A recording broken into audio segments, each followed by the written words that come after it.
ഒരു ചടങ്ങ് തന്നെയായിരിക്കും. ഇപ്പോൾ രാജ്ഘട്ടിലെത്തി പ്രധാനമന്ത്രി പുഷ്പങ്ങൾ അർപ്പിക്കുന്നതിന്റെ ദൃശ്യങ്ങളാണ് നമ്മൾ കാണുന്നത്. തത്സമയ ദൃശ്യങ്ങളാണ് നമ്മൾ കാണുന്നതിന് ശേഷമായിരിക്കും പ്രധാനമന്ത്രി ചെങ്കോട്ടയിലെത്തി പതാക ഉയർത്തുക. ഇപ്പോൾ രാജ്ഘട്ടിൽ നിന്നുള്ള തത്സമയ ദൃശ്യങ്ങൾ. To keep the faith and walk in spite, to hold your ground when no hope is found. That's the flame that spreads the light.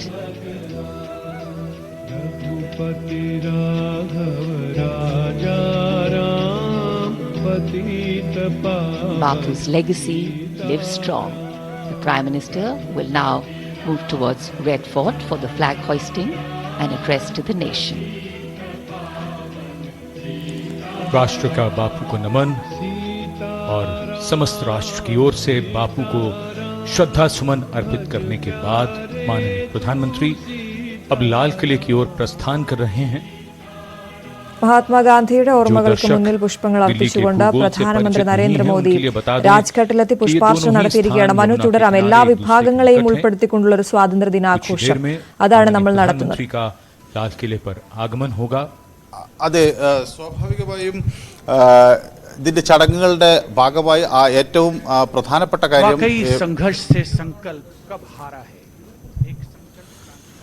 പ്രധാനമന്ത്രി ആദ്യം മഹാത്മാഗാന്ധിജിക്ക് ആദരം അർപ്പിച്ചുകൊണ്ടാണ് രാജ്ഘട്ടിലേക്ക് നീങ്ങുക. അത് ചടങ്ങുകൾ പൂർത്തിയായിരിക്കുന്നു. ഇനി ചെങ്കോട്ടയിലേക്ക് എത്തുക എന്നതാണ് അടുത്ത നടപടിക്രമം. അവിടെ രാജ്നാഥ് സിംഗ് ആയിരിക്കും പ്രധാനമന്ത്രിയെ സ്വീകരിക്കുക. തുടർന്നായിരിക്കും ഈ ഗാർഡ് ഓഫ് ഓണർ ഉണ്ടാകുക. രാഷ്ട്രീയ സല്യൂട്ട് ഈ ചടങ്ങുകളുടെ ഭാഗമാണ്. പ്രധാനമന്ത്രി അതിനുശേഷമായിരിക്കും പതാക ഉയർത്തുന്ന ചടങ്ങുകൾക്ക് ശേഷമായിരിക്കും പിന്നീട് അദ്ദേഹത്തിൻ്റെ സ്വാതന്ത്ര്യദിന പ്രഭാഷണം നടത്തുകയും ചെയ്യുക. ഏതായാലും എല്ലാ മേഖലയിൽ നിന്നുള്ള ആളുകളും എത്തുന്നു എന്നതാണ് സ്വാതന്ത്ര്യ ദിന ആഘോഷങ്ങളിലെ ഏറ്റവും വലിയ ഹൈലൈറ്റ്. രാജ്യത്തിൻ്റെ വിവിധ മേഖലകളിൽ നിന്നുള്ളവർ, വിവിധ തരം സേവന പ്രവർത്തനങ്ങളിൽ ഏർപ്പെടുന്നവർ, ഒപ്പം തന്നെ രാജ്യത്തിൻ്റെ സൈനിക മേഖലയിലുള്ളവർ, അതുപോലെ എല്ലാ മേഖലയിൽ നിന്നുള്ള ആളുകളെയും ഉൾപ്പെടുത്തിക്കൊണ്ടുള്ള ഒരു ചടങ്ങാണ് നടക്കുന്നത് എന്നതും ശ്രദ്ധേയമാണ്. ഇന്ത്യയുടെ സാംസ്കാരിക വൈവിധ്യവും ഒക്കെ ഇതിൽ പ്രകടമാകുന്ന ഒരു രീതിയായിരിക്കും. നിർമ്മല സീതാരാമൻ ധനമന്ത്രി ചടങ്ങിനായി എത്തുന്നതിൻ്റെ ദൃശ്യങ്ങളാണ് ഇപ്പോൾ നമുക്ക് കാണാൻ കഴിയുന്നത്.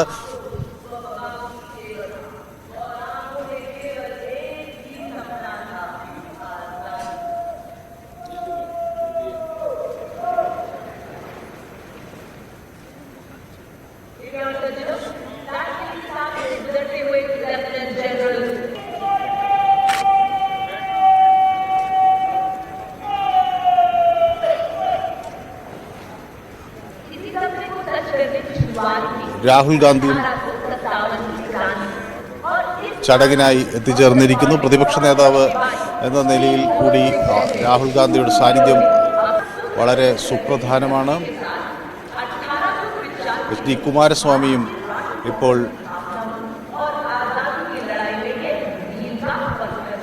വേദിയിലേക്ക് വരുന്നതിൻ്റെ ദൃശ്യങ്ങൾ നമുക്ക് കാണാൻ കഴിയും. അങ്ങനെ വിവിധ രാഷ്ട്രീയ നേതാക്കളെ കൂടി ഈ ചടങ്ങിലേക്ക് മുഖ്യാതിഥികളായി സ്വീകരിച്ചിരിക്കുന്നു.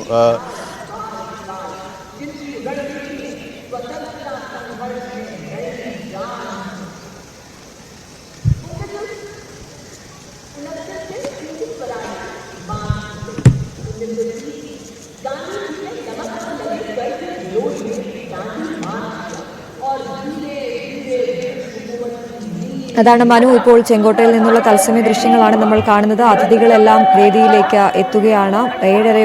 കൃത്യം 7:30 തന്നെ പതാക ഉയർത്തൽ ചടങ്ങ് നടക്കും. പ്രധാനമന്ത്രി അല്പസമയം മുമ്പാണ് രാജ്ഘട്ടിലെത്തി പുഷ്പാർച്ചന നടത്തിയത്. അതിനുശേഷം അദ്ദേഹം നേരെ ഇങ്ങോട്ടേക്കാണ് വരുന്നത്. അവിടെ പ്രധാനമന്ത്രിയെ സ്വീകരിക്കും. ഇപ്പോൾ അവിടെ നിന്നുള്ള തത്സമയ ദൃശ്യങ്ങൾ നമ്മൾ കാണുന്നു. മനു, മറ്റൊരു പ്രധാനപ്പെട്ട കാര്യം അത്രത്തോളം ജാഗ്രതയിലാണ് ഭാരതം എന്നുള്ളതാണ്. പ്രത്യേകിച്ച് ജമ്മു കാശ്മീരിലടക്കം ഏറ്റുമുട്ടൽ നടക്കുന്ന സാഹചര്യം, ആ ഏറ്റുമുട്ടലൊക്കെ കണക്കിലെടുത്തുകൊണ്ട് കനത്ത ജാഗ്രതയിൽ, എത്രത്തോളം സുരക്ഷയിലാണ് നമ്മൾ? ഈ തലസ്ഥാന നഗരിയിൽ സ്വാഭാവികമായി എല്ലാ വർഷവും ഒരുക്കുന്ന തരത്തിലുള്ള സുരക്ഷാ സംവിധാനങ്ങൾ ഒരുക്കിയിരിക്കുന്നു. ഒപ്പം തന്നെ ഇത്തവണ ഈ സുരക്ഷ കൂടുതൽ വർദ്ധിപ്പിച്ചിട്ടുണ്ട് എന്ന വിവരങ്ങൾ കൂടിയാണ് പുറത്തു വരുന്നത്. അതോടൊപ്പം തന്നെ ഈ കമാൻഡോകളുടെ സേവനം അവിടെ സുരക്ഷ ഉറപ്പാക്കുന്നതിന് നൽകിയിട്ടുണ്ട്. ഒപ്പം ഈ സ്നൈപ്പർ ഷൂട്ടർമാർ അവിടെ പലയിടങ്ങളിൽ അവർ നിലയുറപ്പിച്ചിട്ടുണ്ട്. അങ്ങനെ എല്ലാ തരത്തിലും സമ്പൂർണ്ണമായ ഒരു സുരക്ഷ ഈ ചടങ്ങുകൾക്ക് ഒരുക്കുന്നതിനായുള്ള നീക്കങ്ങൾ നടക്കുന്നു. കഴിഞ്ഞ ദിവസം തന്നെ പ്രധാനമന്ത്രി രാജ്യത്തെ പൗരന്മാരോട് അദ്ദേഹത്തിൻ്റെ സ്വാതന്ത്ര്യ ദിന ആശംസകൾ അദ്ദേഹം നേരുകയും ചെയ്തു. എക്സിലൂടെ അദ്ദേഹം ഈ ആശംസകൾ അറിയിക്കുകയും ചെയ്തു. ഇതിൽ മറ്റൊരു സുപ്രധാന കാര്യം, അമേരിക്കയുടെ secretary of States Antony Blinken India അമേരിക്കയുടെ ആശംസകൾ അറിയിക്കുന്നു. മാത്രവുമല്ല, ഈ സ്വാതന്ത്ര്യദിനം ഒരു സുപ്രധാനമായ ഒരു സമയമായി അദ്ദേഹം വ്യക്തമാക്കുന്നു. ഇന്ത്യയുടെ വൈവിധ്യമാർന്ന ചരിത്രവും സംസ്കാരവും ഒക്കെ ആഘോഷിക്കാനും ഇന്ത്യ അമേരിക്ക ബന്ധങ്ങൾ കൂടുതൽ ശക്തിപ്പെടുത്താനും ഒക്കെയുള്ളൊരു അവസരമായി അദ്ദേഹം ഇതിനെ വിലയിരുത്തുകയും ചെയ്യുന്നുണ്ട്. ഒപ്പം തന്നെ നിരവധി പ്രമുഖർ ഇന്നത്തെ ഈ ചടങ്ങിൽ എത്തിച്ചേരുന്നതിൻ്റെ ദൃശ്യങ്ങൾ നമുക്ക് കാണാൻ കഴിയും. ശിവരാജ് സിംഗ് ചൗഹാൻ എത്തുന്നു. അതോടൊപ്പം തന്നെ അമിത്ഷാ നേരത്തെ തന്നെ അവിടെ എത്തിയിരുന്നു. രാഹുൽ ഗാന്ധി റെഡ് ഫോർട്ടിൽ എത്തിയിട്ടുണ്ട്. ആദ്യം ഇന്നത്തെ ചടങ്ങുകൾക്ക് തുടക്കം എന്ന് വേണമെങ്കിൽ ആദ്യം പറയാവുന്നത്, ഈ പ്രതിരോധ മന്ത്രി രാജ്നാഥ് സിംഗ് അദ്ദേഹത്തിൻ്റെ വസതിയിൽ ഒരു ത്രിവർണ്ണ പതാക ഉയർത്തിക്കൊണ്ട് നടക്കുന്ന ചടങ്ങുകളുടെ ദൃശ്യങ്ങളാണ് ആദ്യം പുറത്തു വന്നത്. ഏതായാലും അതിനുശേഷം അദ്ദേഹവും ഈ റെഡ് ഫോർട്ടിലേക്ക് തിരിച്ചിരിക്കുന്നു. എല്ലാ വിശിഷ്ട അതിഥികളും എത്തിക്കൊണ്ടിരിക്കുന്നതിൻ്റെ ദൃശ്യങ്ങൾ നമുക്ക് കാണാൻ കഴിയും.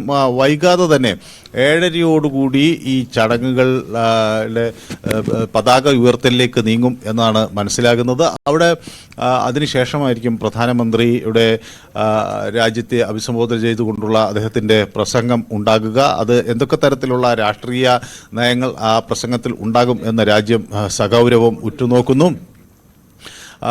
ഡൽഹിയിൽ ഈ സ്വാതന്ത്ര്യ ദിനത്തോടനുബന്ധിച്ച് ചില ഗതാഗത നിയന്ത്രണങ്ങൾ ഏർപ്പെടുത്തിയിട്ടുണ്ട്. സ്വാഭാവികമായും രാവിലെ 10 മണി വരെ ഈ നിയന്ത്രണങ്ങൾ തുടരും എന്ന അറിയിപ്പും നൽകിയിട്ടുണ്ട്. കഴിഞ്ഞ ദിവസം രാഷ്ട്രപതി ദ്രൗപദി മുർമു രാഷ്ട്രപതിയുടെ സന്ദേശം നൽകുകയും ചെയ്തിരുന്നു. എല്ലാ വിഭാഗങ്ങളും ഇന്ത്യയുടെ സ്വാതന്ത്ര്യ സമരത്തിൽ പങ്കെടുത്ത എല്ലാ വിഭാഗങ്ങളെയും ഓർമ്മപ്പെടുത്തിക്കൊണ്ടാണ് ഈ ഒരു സന്ദേശം അവർ നൽകുകയും ചെയ്തിരിക്കുന്നത്. ഇന്ത്യയുടെ ജനാധിപത്യ കരുത്ത് കൂടുതൽ വർദ്ധിപ്പിക്കണം, അത് ലോകത്തിന് മുന്നിൽ അത് ഇന്ത്യക്കൊരു നേട്ടമാണ് എന്ന തരത്തിൽ രാഷ്ട്രപതി കഴിഞ്ഞ ദിവസം വ്യക്തമാക്കുകയും ചെയ്തിരുന്നു. ഏതായാലും റെഡ് ഫോർട്ടും പരിസര പ്രദേശങ്ങളും ത്രിവർണ്ണമയം എന്ന് തന്നെ പറയാം. അവിടെ ഇതിനായുള്ള അലങ്കാരങ്ങൾ എല്ലാം നടത്തിയിരിക്കുന്നു. കഴിഞ്ഞ ദിവസം രാത്രിയിലുമൊക്കെ ഈ ത്രിവർണ്ണ നിറത്തിലുള്ള വൈദ്യുത അലങ്കാരം ഒക്കെ ഇതിൻ്റെ ഭാഗമായി ഉണ്ടായിരുന്നു. ഒപ്പം ഈ ഇന്ത്യൻ മീറ്ററോളജിക്കൽ ഡിപ്പാർട്ട്മെൻറ്റ് വ്യക്തമാക്കുന്നത് ചെറിയ മഴയ്ക്ക് സാധ്യതയുണ്ട് എന്നൊക്കെയുള്ള ഒരു പ്രവചനം ഉണ്ടായിരുന്നു. ഏതായാലും അതൊന്നും നമ്മുടെ ഈ ദിനത്തിൻ്റെ ഈ സ്വാതന്ത്ര്യദിനത്തിൻ്റെ ശോഭയെ കെടുത്തില്ല എന്ന ഒരു പ്രതീക്ഷയാണ് പൊതുവെ ഉള്ളത്. ചെറിയ മഴയ്ക്ക് സാധ്യത, ആകാശം മേഘാവൃതമായിരിക്കും എന്നൊക്കെയുള്ള ചില പ്രവചനങ്ങൾ ഉണ്ടായിരുന്നു. ഏതായാലും സ്വാതന്ത്ര്യദിനാഘോഷങ്ങളെ ഇത് ഒന്നും ബാധിക്കില്ല എന്ന് ആണ് മനസ്സിലാക്കുന്നത്.